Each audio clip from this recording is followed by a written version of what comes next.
Good afternoon, everyone. I'm Wendy Keever, the Executive Director with Alberta School Councils Association. And this afternoon, I am joined again by Becky Kallal, who serves as ASCA's Parliamentarian for our general meetings. And we're going to give you some information about things to know going into an AGM. So today we want to talk about some of the motions and the parliamentary tools that you could encounter at the ASCA annual general meeting, or any general meeting for that matter. Knowing what these are and how they work will help to demystify some of the meeting for you and, we hope, help you to get more out of it. So we're going to start with motions and resolutions. So Becky, can you tell me if there's a difference? Good question, Wendy. Well, members will all be familiar with motions because they use them in their councils. When motions are long, complex, or require a certain degree of formality, they are often presented then as a resolution. Resolutions are almost always written out and submitted ahead of time. They're almost always used at a convention, and they're not done on the fly. So a resolution is just a form of a motion. All the same rules apply. And today, when I talk about one, I'm talking about both. Great to know, because I know for the longest time I wasn't sure what the difference was between those. So thank you for that. So first of all, we're going to sort of touch on amendments because there always seem to be amendments to motions or resolutions. So can you tell us what an amendment is? Sure. A motion to amend is a motion to modify the wording and within limits, the meaning of a pending motion or resolution. Next to a motion, next to a main motion, the motion to amend is the most common motion that people will see. And it's what happens is when people see a main motion and mostly like it, but think that with a bit of help, it will be better, they often decide to offer an amendment. I say mostly like it because if they didn't like it at all, they probably wouldn't try to amend it. They would rather they would try to defeat it. Now, there are some exceptions to this, but we're going to talk about the general cases here because today, if we started talking about exceptions, we would never finish. So that's the general case. Excellent. Okay. So when exactly is a motion to amend used? When you see a main motion or a resolution that you generally like, but you also want to improve it or change it a little bit, that's what an amendment is for. While debate is going on the main motion, you just wait your turn to speak, and then you say, I move to amend the motion by blah, blah, blah, doing whatever, something like that. You do need to have a seconder. And I do want to offer a word of caution here. Don't get in the habit of amending just to amend, just to tweak up some parts of a motion because they're not the way you would say them, or because you want to put your stamp, your personal brand, your kind of stamp on a motion. Always ask yourself, what is the purpose of the motion? Will the motion accomplish what it should with its current wording? Is it accurate? Who is the audience? Will that person or that group understand the motion as it is worded? Perhaps the motion needs an amendment, but perhaps it doesn't. That's good to know and very good advice. Thank you. So if I decided that I wanted to amend a motion, how would I go about doing that? Okay, there are three main ways of amending a motion or resolution.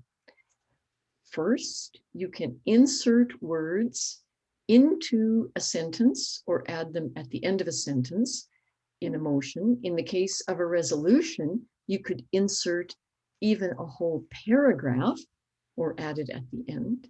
Second, you could strike out words from a sentence, or you could strike out even a whole paragraph from a resolution. And third, it's a combination of the two.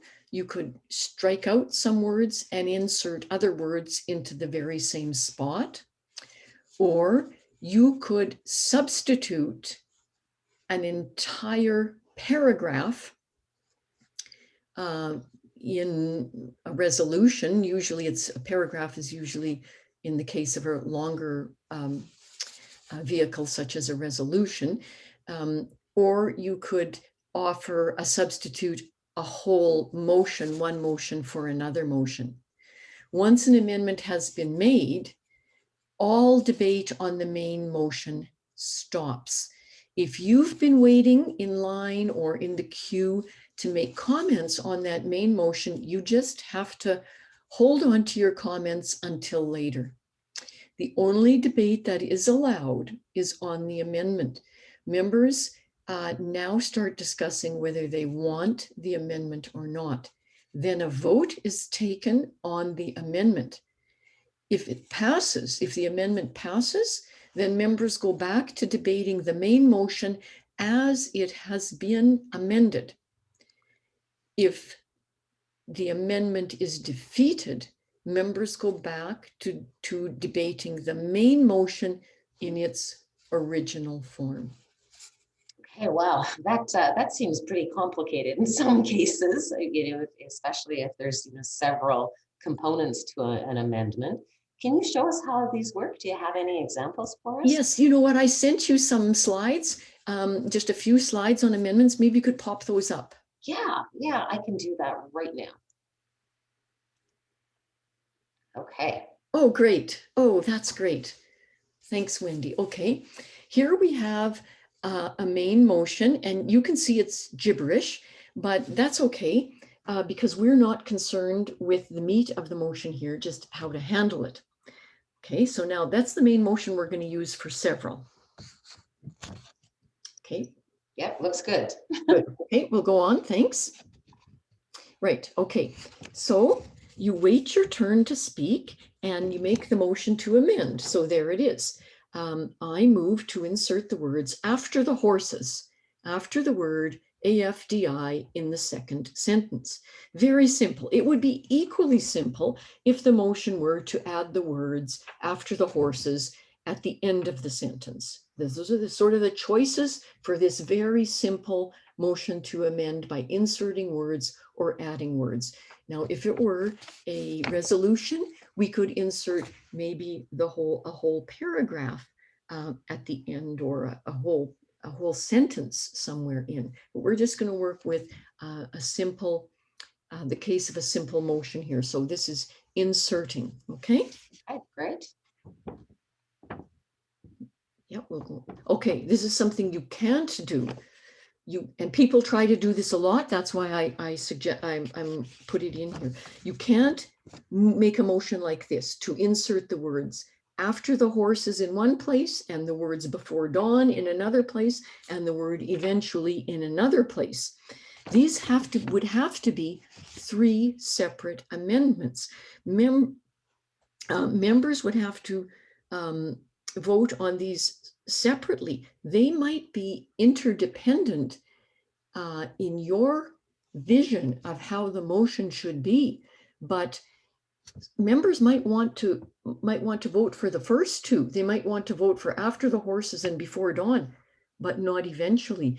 And so this is an impossible situation. This is a very simple example that I've given you, but it can get very, very complicated. And so it is just not allowed. They can't be offered as one amendment. So just a warning there.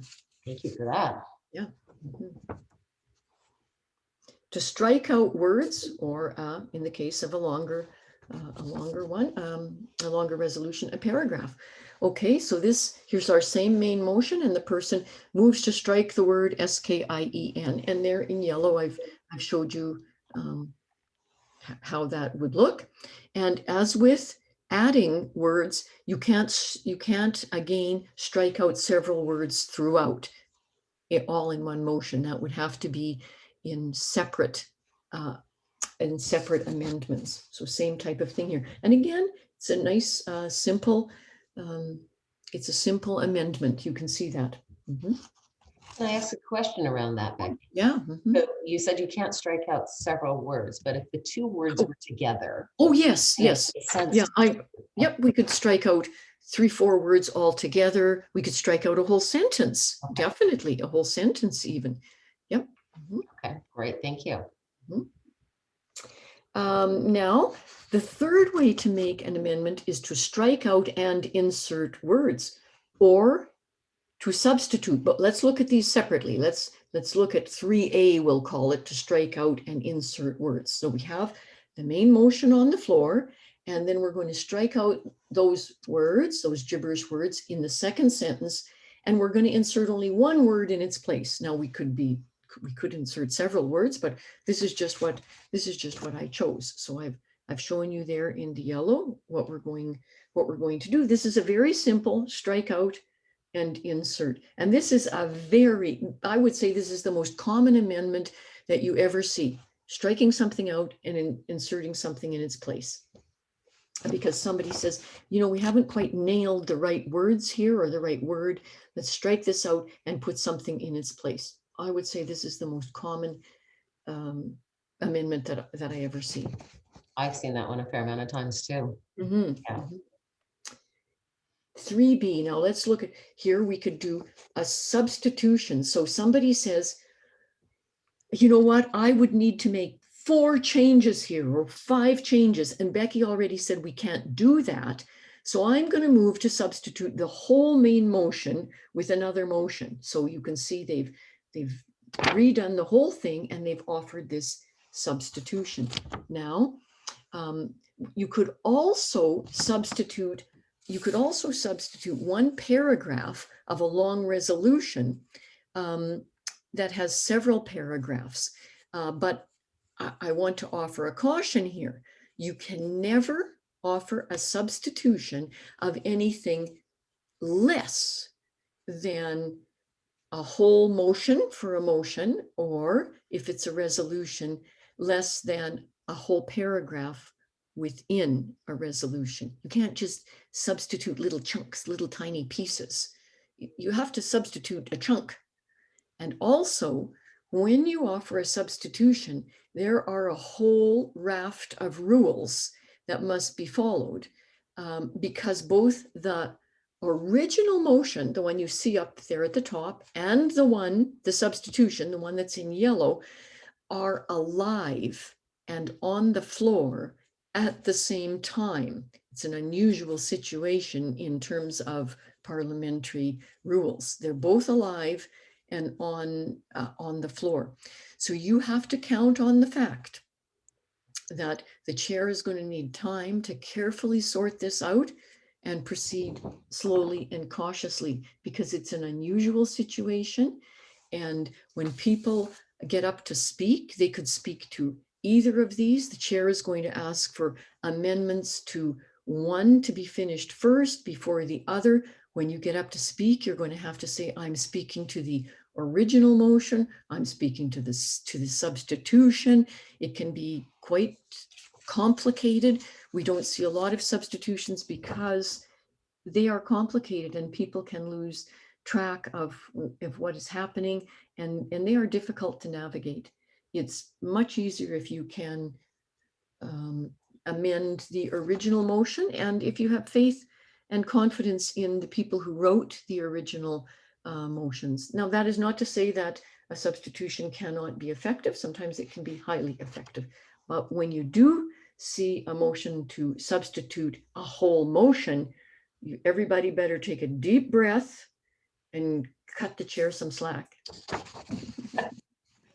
That sounds like the chair would really appreciate that. For sure.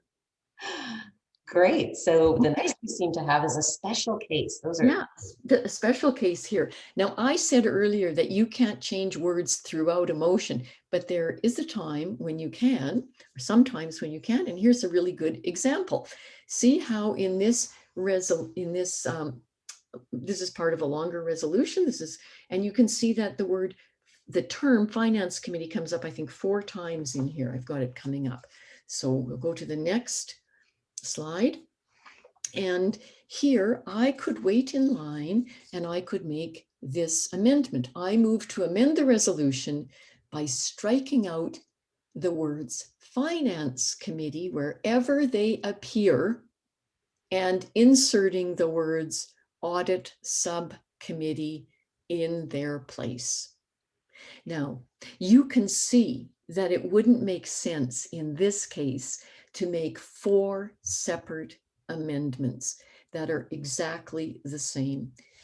This is a case when this is all right because these are called conforming amendments. It's exactly the same throughout one confined. In this case, it's a resolution and it makes perfect sense. So this is a special case when this is allowed. And definitely would save some time. Definitely. Of voting 4 different times. Yeah. That's excellent. Mm-hmm. Now, one more thing, an amendment can be amended. And the very same process occurs as for the original amendment. But what is being amended is that amendment. Let's look at our earlier example. Here we have the main motion. Whoop, nope, right here. Yeah, here we have the main motion and we have that amendment for after the horses. So somebody moved the amendment to add the word after the horses after AFDI. Okay. Mm-hmm. Now we'll go on. Yes, okay. Now that amendment is on the floor. Somebody waits their turn. Debate is going on about should we have this amendment? Should we add the words after the horses? So another person gets up and they say, I move to amend the amendment by inserting the words and the cattle after the word horses. And they have a seconder, of course. Now, debate on the amendment about the horses stops. And if you were waiting to speak about the horses, you have to hold your comments. Members only discuss whether the idea of cattle should be added. Then this is when people have had enough to say about cattle, this is voted on.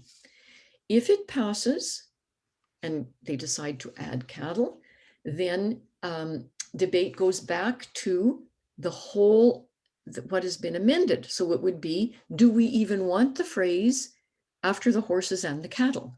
So now we'll go back to debating the amendment as it has been amended. If it fails and people say, no, we don't want the cattle in there, then we just go back to the amendment as it was on the floor after the horses. And anyone who still wanted to speak just about the horses, they can get up and speak about the horses. And then we will take a vote on the horses and it will either pass or fail. And then we will go back to the main motion and people can talk about the main motion and we will eventually take a vote on the main motion. An amendment to an amendment is certainly nowhere near as common as an ordinary amendment, and nor should it be. When a motion gets to this point, members can get very bogged down in process. Where are we now? Who are we what are we speaking to? Who has had a chance to speak? This person already spoke. No, they actually spoke to the amendment. They haven't spoken to the amendment to the amendment. Members can get very bogged down in process. And sometimes what happens is we lose sight of what the motion is trying to accomplish. And again, this is not to say that an amendment to an amendment is not valuable sometimes, but it's certainly not as common as a regular amendment, and that is not as common as a regular motion. They are in order of their commonness too, of how their frequency. I think that's the end of my slides. I think so. So just one question about that, Becky. Yes, sure. You had said that if the amendment to the amendment fails, so members debate and decide they don't want to add the cattle, Members in the room should be listening to the rationale that people gave as to why they didn't want to add the cattle, right, in their debate, to potentially encourage a member who might want to amend the amendment by add the sheep and the sheep, right, to the amendment, to potentially encourage them not to do that. So they should be listening carefully to the discussion, right? So they can understand the objection to Right. having the amendment to the amendment in the first place. Absolutely. Absolutely. If you're, I mean, it brings the whole point. If you are a delegate, a voting delegate to a convention, you should be really engaged in listening to all of the argumentation all the time, because if you're not, you're going to miss important things like that. And oftentimes this is what will drag out a convention, because people will not have been paying attention to something that other people said, and then you get this circular discussion happening. So somebody wasn't listening to the objections to and the cattle, and then they get up and make a motion to make a different amendment to the amendment by adding and the sheep. And the people get up and have to discount and the sheep for the very same reasons that they discounted the cattle. And so absolutely. Okay, thank you for that. So I'll stop sharing the screen now and we can continue on with our discussion. I believe you were going to give us some information regarding what could be a friendly amendment. Yes, right. Before we leave amendments, we don't want to forget friendly amendments. Amendments can be friendly, or more formally, that is, accomplished through unanimous consent.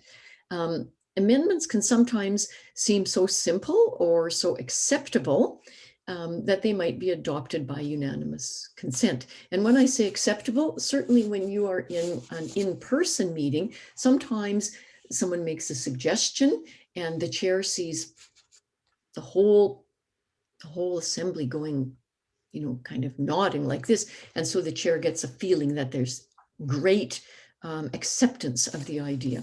So if the chair senses that there is general approval, he or she may verify that there is no objection. And if there is none, the amendment is simply made, and we say that it's made by unanimous consent. Okay, and when you had spoken to the idea of the chair sensing that there's general approval, but exactly what is meant by unanimous consent? I think you gave us a really good introduction to that, but perhaps we could learn a little bit more from you on that. Dig into that a little more, sure. In cases where there seems to be no opposition to something, the procedure of unanimous consent can be used to adopt a motion without going through all the steps of the motion, or sometimes without going through any of the steps of the motion. So the chair will check with the voting members to determine if there's any objection to the motion or the action that's being proposed. And if no member objects, it's just agreed on. If there is an objection, any objection, one objection, then the usual procedure just goes forward. So you go through the motion, you go through the steps of the motion. Unanimous consent, I will mention, does not necessarily mean that every member is in favor of that proposed motion. It may simply mean that a member doesn't feel that the issue or the item is important enough to oppose or to raise their objection to. Sometimes it's a question of picking your battles. Sometimes you as a member have seen what the chair has seen, everybody going, yeah, this is good. We're going to change the word foremost to the word primarily. Somebody made that, suggested that as an amendment, and they stood up and they said, I'd like to make a motion to amend the motion on the floor. I'd like to amend the motion by changing the word foremost to the word, striking the word foremost and inserting the word primarily.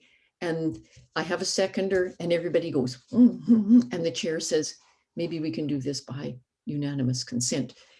And you go, what? No, I don't want to, I don't want to do this. But you see, there's 100 voters and you see 99 of them going, okay, do you really want to go through the steps because of the motion and being the one person? And you think, well, okay, really, is the intent of the motion intact? Is it going to make a huge difference to the motion? Are the people who need to understand this motion going to understand it with the word primarily? Yes, they are. Okay, I'm going to pick my battles, and I'm not going to object and go through the process here. So another little point I'd like to make under unanimous consent is with the advent and the proliferation of electronic meetings, unanimous consent is being used more and more than ever. This makes perfect sense because unanimous consent is a legitimate tool, and it is so well suited to the setting of electronic meetings, especially for procedural motions.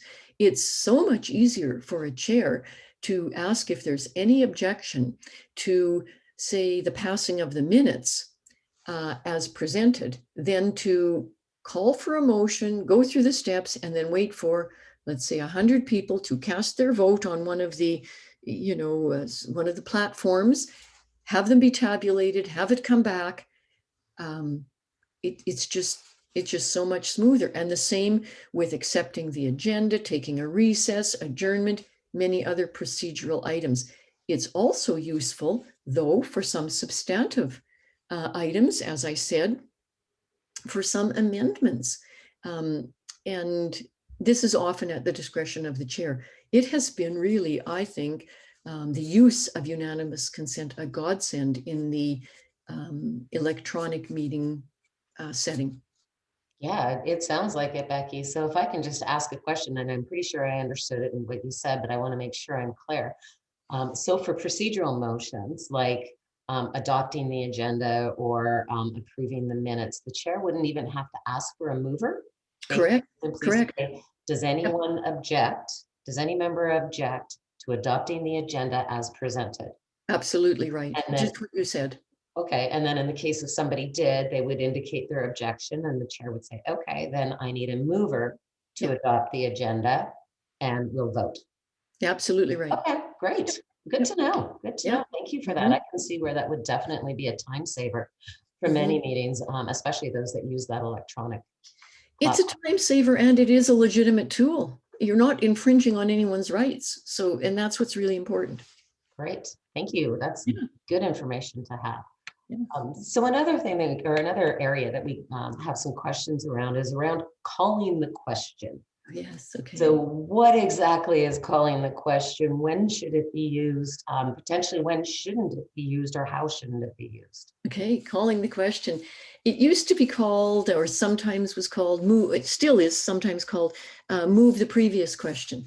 So the question, remember, is also the motion. It's just when we talk about the question, or it's the motion. It's the same. So, so calling the question is a motion. It's a motion that's used to bring the assembly, to get the assembly to vote on whatever motion is on the floor, to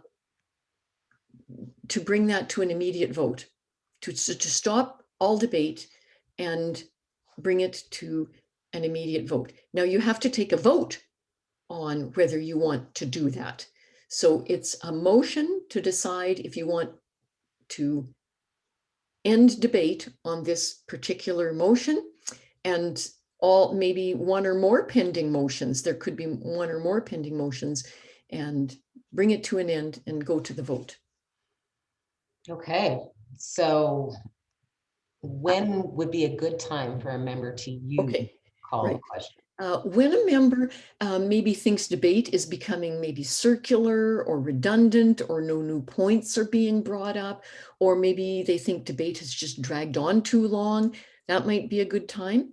However, it should not be just because a member wants to get out of a meeting sooner, or it should not be because other motions have taken too long. Some other motions dragged on and took too long, or other resolutions. And they think, okay, like these other motions just took too long, and now we've just got to put an end to this. Each motion should be given its fair place before the assembly. And sometimes we see that happening. Other motions took too long. And so a new motion comes up and people are frustrated with what happened before. And so they call the question on this motion or resolution. And it's not giving fair time on the floor for each motion. So that's not very good. Okay, so if I'm a member in an assembly and I want to call the question, what do I need to know about that? How should I go about doing that? Well, there's actually only one. There's only one formal motion to call the question, but there are three kind of common forms. So maybe I'll run through those three kind of common forms because we do see them. We certainly see them in assemblies, and lots of times people don't understand the difference. I've been really raked over the coals more than once at conventions by people who came up after and said, I called the question and you didn't respond. And then I have to explain, well, really it didn't. So the first two are not really motions. So very highly informal way of calling the question is when you see a member of the assembly just call out, question, question, from the back. And sometimes you'll, maybe not the back or just wherever, they'll just yell that out. And sometimes on electronic meetings, they'll just write that in the chat box. Question, call a question, question, something like that. And really, this means that that member thinks everything's been covered that needs to be covered, and they're getting frustrated or they're getting antsy, they're getting tired of the whole situation. This call out has no real standing. In some assemblies, people who do this are considered to be highly disruptive, and they can get the member in trouble in some assemblies if that happens to be the culture of the assembly, of the group. Most often, this kind of call out just serves to let the chair know that there are members who are getting kind of antsy on the subject. And so then the chair starts to really, have their feelers up and maybe try to move things along. The second way, which is also informal, but a little less so, is that a member waits their turn in queue or at the mic, or as the case may be, and then says to the chair, would you call the question? So they ask the chair to do this. It's still not a motion, but because of the way it does, the chair then tends to be able to get a better read on the assembly, because an electronic meeting, there might be a whole bunch of responses in the chat box agreeing, that type of thing, or thumbs up, or that type of thing. In a physical meeting, there might be a lot of nodding, that type of thing. So this might lead the chair, this type of request might lead the chair to go directly to the mover of the motion and say, well, you know what, we're going to go to closing comments and give that person the chance to close. Or the chair might say, you know what, we've had an uneven balance of people speaking for and against. And so I will just give two more speakers in favor of this motion, an opportunity to speak, just to even the balance out. And then I'll go to closing comments, and we're, so the chair might make some, have some latitude here to move things along a little bit more. But as a formal motion, and that's what we're really most concerned with as chairs and parliamentarians. In this case, the member makes the motion to call the question or move the previous question. They come forward, they have a seconder, and they make the motion to move the previous question. They do not speak to their motion. They just say, I move the previous question. There's no debate on it. It's not amendable, and it requires 2/3 majority to pass. So I'll just stop there and I'll say, why would a motion ever need 2/3 majority to pass? Always for the same reason. A motion needs 2/3 majority to pass whenever it has the potential of taking away the rights of some members. And this has the potential to take away the rights of some members who are waiting to speak. Because if you're waiting to speak and this motion goes through, your right to speak has been taken away. So whenever there's a motion that needs 2/3, it's almost invariably because it could take away someone's rights. So that was a little aside. If the motion to call the question passes, then nobody speaks anymore. In fact, the person who made the motion can't give closing comments, nothing. The motion that is on the floor goes immediately to the vote with no further debate, with nothing else. If the motion to call the previous question fails, that is, fails to get 2/3 majority to pass, then it's as if it never happened and we just carry on with debate on the main motion. Just as a note, if the motion has been made and seconded, here's a case where the chair could test the waters by checking for unanimous consent. I was going to ask If that. there's unanimous consent on like, never mind looking for 2/3, is there unanimous consent that we call the question, that we go to the previous question? So that's a little example where it could be used. If there's just, again, a little note of caution, if there's just one main motion on the floor and the question is called on it, the process is very straightforward, just like I described, very straightforward. However, if there's a main motion on the floor and there are things attached to it, and by things I mean there could be an amendment attached to it, an amendment to an amendment attached to it, there could be a motion to commit it to some committee or to a body, there could be a motion to postpone the amendment, there could be other things attached to it, then the motion to call the question can be very complicated, because the motion to call the question is not necessarily on all of those pieces. It can be on one piece, on several pieces, on all the pieces, on just the main motion. It can get very complicated. And again, the chair is going to have to slow right down and figure out what do you, as the mover, want to call the question on.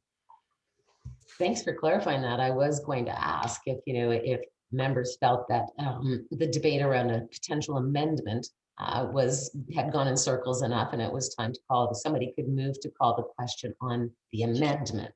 Just on that piece. But they'd have to be clear that Yeah. that's what they were calling the question on. Could they make the motion to call the question on the main motion, even though there's an amendment being debated? But on the amendment and the main motion, they could do both of those. Okay. Yeah. Mm-hmm. Just the amendment or the amendment and the main motion. But they couldn't take it back to the main motion and bypass the amendment portion. Yeah. Yep, that does sound complicated. Sure glad you're going to be there. Excellent. So what about raising a point of order? We've heard a little bit about that too from some of our members. They'd like to know, what does that mean? Sure. Raising a point of order, it's a member's way of saying that they think a rule of the of whatever your group is has been violated, and they want the chair to make a ruling. And if they're right, then they want the rule enforced. Okay, so when should that happen? Well, whenever there's a breach in the rules, the chair, if the chair notices, the chair will correct the matter immediately. Often they'll do that unobtrusively, if possible. But if the chair misses something, and that can certainly happen in a busy meeting, the chair is watching for an awful lot of things all the time and following the meeting. And so it can just happen. Any member who notices a breach in the rules of the meeting can then make an appropriate point of order. And the general rule is that the point of order has to be raised right at the time when the breach occurs. For example, you can't raise a point of order that there was no seconder to a motion after debate has already begun. Debate has begun, so it's too late.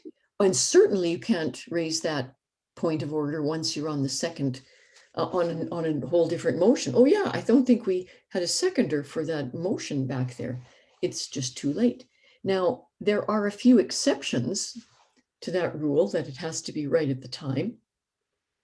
And they deal with breaches that are of an ongoing or continuing nature. For example, the adoption of a motion that conflicts with your bylaws, that could be ongoing. That's doesn't happen as often. And we're talking really about things that happen right in the meeting in the moment, but that's certainly an exception. Now, when it comes to a point of order, pick your battles carefully another time when you have to do this in a meeting. As it says in Roberts, and I've got a quote here. I want to give you this quote. In ordinary situations, it is undesirable to raise points of order on minor irregularities of a purely technical nature if it is clear that no one's rights are being infringed upon and no real harm is being done to the proper transaction of business. I think that's fairly profound. Sometimes it's okay to let the little things go for the sake of a smooth meeting. And the other thing we always want to remember about a point of order is you use it to help the chair ensure fairness for all members, not to show the chair how smart you are about knowing every little rule. That sounds fair. So I'm a member in an assembly, Becky, and I think that a rule has been breached, and maybe it's just that we bypassed getting a seconder. Mm-hmm. And I heard you say that I can't raise that once debate has begun. Mm-hmm. But I could do it immediately before the chair gave permission to the first person to speak, or before the mover actually sort of gave the background on their motion or something like that. I could raise it then. Okay, so how would I do that? How would I call a point of order? Good question. Now, in a physical meeting, when we're all there physically, you just stand up and you say loud enough for the chair to hear. You just say, point of order. This is one of the occasions when you don't have to say your name first, where you're from. You don't have to address the chair. You just stand up and say in a nice, clear voice, point of order. And in an electronic meeting, there should be a rule in your standing rules that will stipulate how you do this. Now, it might be by raising, the little hand in the corner of the screen. It might be by typing something into the chat box and they'll have somebody watching. And if you are given mic privileges in some meetings, people are all given mic privileges. Maybe you just click on your mic and you just speak out loud over whoever is speaking, and you just say point of order. So that should be in the standing rules of any electronic meeting you're in. No seconder is needed. Anyone who is speaking, and that includes the chair, anyone, just stop speaking immediately. And then the chair says, oh, thank you, member, or thank you, Becky, or whatever you're using. Please state your point of order. So you just calmly and respectfully say what the problem is. Oh, Chair, we didn't get a seconder for that motion. Or I want to make the point that such and such, or Chair, the speaker used inappropriate language for this assembly, whatever the case might be. Now, the chair might have to consult with someone else, because remember, the chair missed the point, right? The chair missed the breach. So the chair might have to consult with the vice chair or the parliamentarian, maybe some experienced members, maybe even the whole assembly. The chair can do that. The chair can say to the whole assembly and turn it over to the assembly. That's perfectly all right, because they missed the breach and they're trying to make their best ruling too. So then the chair makes a ruling, either agreeing or not with the person who raised the point of order. Now, if there are any two members, that is a mover and a seconder, that makes two members, who disagree with the chair's ruling on the point of order, they have the right to appeal the ruling. I won't go into the whole process of appeal now because that's a whole like other tangent, but it's enough for you to know that if you and someone else disagree, you can appeal any ruling of the chair on this question, on a point of order, or actually on any ruling that the chair makes on any parliamentary law. So, and actually you can just say to the chair, and I've had this happen to me when I'm chairing, Chair, I disagree with you, and I'm not sure what to do, how to disagree with you. And the chair will help you. You just say, oh, you want to appeal that decision. Do I understand that? And they'll say yes. You would say yes. And then you say, oh, that's no problem. That's an appeal of the chair. Do you have someone who agrees with you? Would you have a seconder? Yeah. And then you just stop and you walk them through it and you say, this is how you appeal a motion. You appeal a decision of the chair. That's no problem. A chair is not threatened by that process. It's just a learning opportunity for the whole assembly. So we're not going to go into the whole because there's debatable appeals and undebatable appeals and blah, blah, blah. So that would take us way off on a tangent, and they're not that common, but they're not frightening either. A video for another time, perhaps. Another time. Excellent. Well, I'm really happy to hear all of that. Thank you, Becky.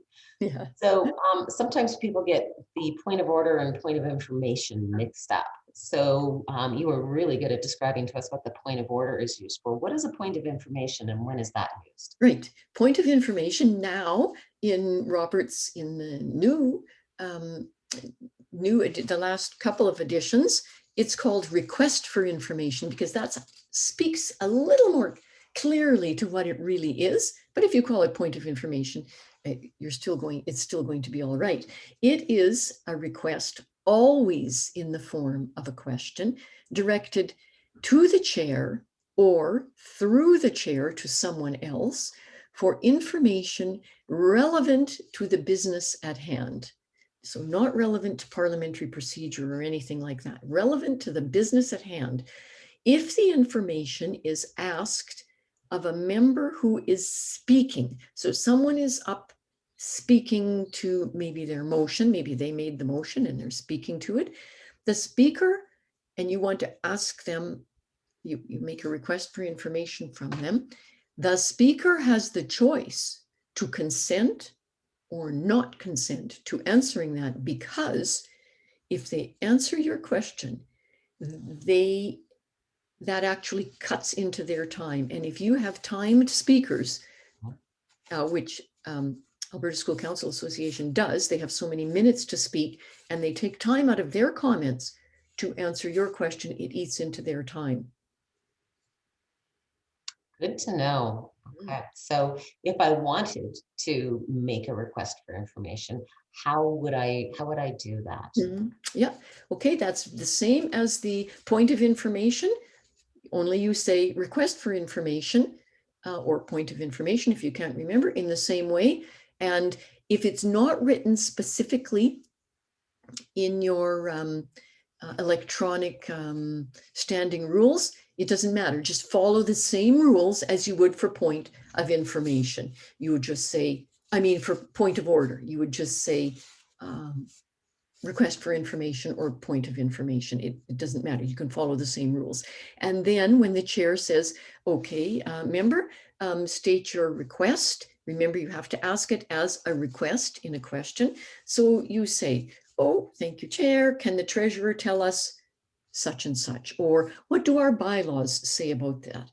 Or will the convention coordinator be giving us credentials on such and such? Or I would like to ask the speaker a question about this or that.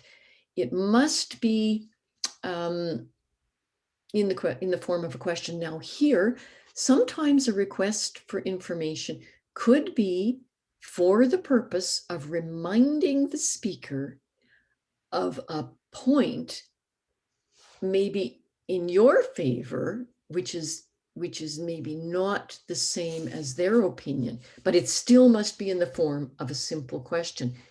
A common abuse of request for information, which I saw with one particular organization that I worked with a lot, and it's not yours. A common abuse of this is when members stand up and say, point of information, get a hold of the mic, and then proceed to bring forth arguments, their own arguments of what they want, under the assumption, and they say, well, these are points of information. Yeah, but they're arguments, and you've already had your chance to speak. You've used up your opportunity to speak, and now you can't just say point of information and give your arguments all over again. This is inappropriate. So you have to be very careful with chairs have to be very careful that this vehicle is not abused. So. Well, it sounds like the leaning on the changed terminology might help to clear that up in the future, because from my interpretation, a request for information is a different bag of worms or kettle of fish or something than a point of information, right? And I could see where I might be tempted to give information if I was calling a point of information as opposed to asking for information. So. Right. Right. Good, good. Well, it's nice to see that, the world evolves, things change, and they adapt, right? As they are used. So that's good. Absolutely. So what exactly is a parliamentary inquiry? That sounds like you're writing a letter to the MPs. Okay. Remember I said request for information was to ask about business at hand. A parliamentary inquiry is a question directed to the chair to obtain information about what's going on in the meeting, about something about parliamentary procedure or the rules of the organization. So it's something about what's happening in the meeting. It can't be about something hypothetical. What if this? It has to be about something to help the member to understand what to do in this particular situation. So I'll give you some examples in a minute, but first I want to say, do you have to know this lingo? Parliamentary inquiry, request for information, appeal the chair. Do you have to know this lingo? No, you never have to know the lingo. What you have to know is that you can ask about these things. And hopefully, if you take away none of the lingo today, you'll take away the concepts and know that you can ask about these things. So, for example, with the parliamentary inquiry, the member just says the same as they do with the other things. You can say very formally, I rise to a point of parliamentary inquiry. You can also say something like, I have a question about whether I can do something here, or I have a question about the effect that passing this motion will have. I'm not really clear. If we pass this, will this mean such and such? Or can I ask the chair a question? If you say that, that's a parliamentary inquiry, and the chair will say, go ahead, or state your inquiry. Then the member will say, well, if we pass this motion, does that mean that Alberta School Council Association will donate $5,000 to blah, blah, blah? Have I got that right? And the chair will respond and say, well, no, actually, that's not what it means. It means blah, blah. Or actually, yes, that is what it means. That type of thing. If we pass this motion, does Alberta School Council Association's position on this change? Because I thought our position was this. Well, let's try to explain what it means if this motion is passed, or what it means if this motion fails. The chair is there to help clarify for you. And if you don't understand the effect of what you're voting on, you're not voting, it's not a fair vote. So you can ask about that. Other examples might be, what do our bylaws say about this? I'm not clear on that. Another example might be, I want to withdraw my motion. I don't want to have this motion anymore, but I don't know, can I do this or not? I don't know right now myself, because we're not in the situation, but in that particular situation, you can ask the question and the chair will answer it. And these are all parliamentary inquiries. So, and you can ask them. You don't have to know the lingo. You can just ask the question. And it's not a motion, so you don't need a seconder. You just need to know that this is your meeting and you can ask these kinds of things. Well, that is good to know, Becky. I know the first few formal meetings I attended, first as a school council chair at an ASCA AGM, and then later on in my career as a trustee at an Alberta School Boards Association fall general meeting, I was lost with what was going on. And there was no way I was going to ask anybody any questions. So I hope our members feel a little bit more relaxed at being able to say, I don't understand what's going on here, and I need somebody to help me understand what I can do. We've all had that experience, right? Absolutely. So when it comes to asking that question, so we talked about the point of order, and we talked about the request for information. I'm going to use that language because I like it better. A member can put that in the chat window, or possibly raise their hand or open their mic and do that, and they get immediate attention from the chair. Is that the same case when a member has a question that would fall in under the parliamentary inquiry category? Or do they have to stand in line? So visualize the big ballroom where we've got 3 people lined up at each mic, and they don't get to do their question until they get to the mic. How does that work? That's a good question. With a point of with a parliamentary inquiry, usually you don't, they're not usually so urgent that you interrupt a speaker, whereas a point of order, you often might just interrupt a speaker, or even a what's the other one we just did? The request for information. Thank you. But an inquiry, often you will wait to between speakers. Somebody quits speaking, says, thank you, chair. The chair is just ready to call the next person, and you just cut in and say, chair, I have a parliamentary inquiry. Okay. A parliamentary inquiry is rarely so urgent that you would have to cut somebody off. Okay, that is good to know. Thank you. And you can say to the person at the mic, if you're in a physical meeting, I have a parliamentary inquiry. I have to ask the chair a question. And okay. If you can't think of the words. Okay, and what this is bringing to mind for me is we may actually, obviously we're going to have this video that people are going to be able to watch, but we may also want to put something in writing in the package for them this year that helps them to understand when and how to use these particular things. So I might ask your help while working on those. So the final one that I have for you, I believe today, is a point of privilege. So we've got the point of order, the point of information, or the request for information, the parliamentary inquiry, and now we've also heard that sometimes a point of privilege is called. What is that? Right. There's lots of points, right? There are lots of points in here. Yeah. Yep. A point of privilege is a means of bringing up something that relates to the rights and the privileges either of the whole assembly or of an individual member. And it's for immediate consideration. Like, we need to look at this right now in fairness, either to the whole assembly or in fairness to an individual member. Because of its urgency, it has to interrupt the business going on, although if possible, again, if at all possible, again, you try to wait to between speakers. That's the usual, you try to wait to between speakers. Okay, so you mentioned that there's 2 different kinds, one for the assembly as a whole and one for individual members. Can you give us a couple of examples of those? Sure. Yep, 2 kinds.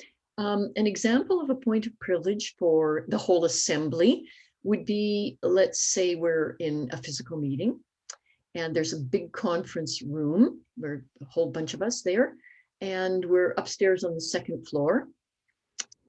And a member's, we started debate on an item, and a member stands up and calls a point of privilege. And the chair says, go ahead, state your point of privilege.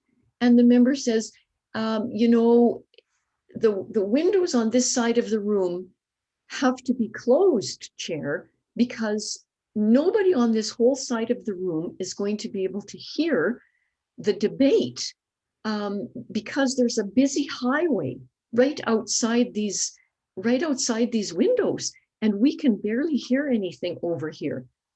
Well, that the meeting has to stand at recess while the chair calls somebody from the conference center and says, you know, we've got to get these windows closed, because it is a right of every person in that meeting to hear debate equally. So that is a perfect example of a point of privilege of the whole assembly. Everybody should have that same privilege. An example of a point of privilege for an individual member would be perhaps a member who has a health condition brings forward a motion. So they're the mover of the motion, and then discussion goes on really a long time. Maybe there were amendments made, maybe just more people wanted to speak to it than they thought. Maybe the motion came up later in the meeting than the member anticipated. But anyway, whatever the case is, it's gone on a long time. And the mover of the motion gets to the point where they need to leave the room to go out and take medication. Their medication, they're in a big conference center, and their medication is in their room, and they need to leave the room to take medication. They could call a personal point of privilege and just say, you know what, maybe they're diabetic and they need to have a shot or something like that. And they say, I'm the mover of the motion, and I'm not going to be able to give good closing arguments, good closing comments, unless I've heard all of the people speaking to this motion. I'm going to be unfairly disadvantaged if I don't hear everybody speaking. And so, I can't wait any longer. I have to be out of the room for this.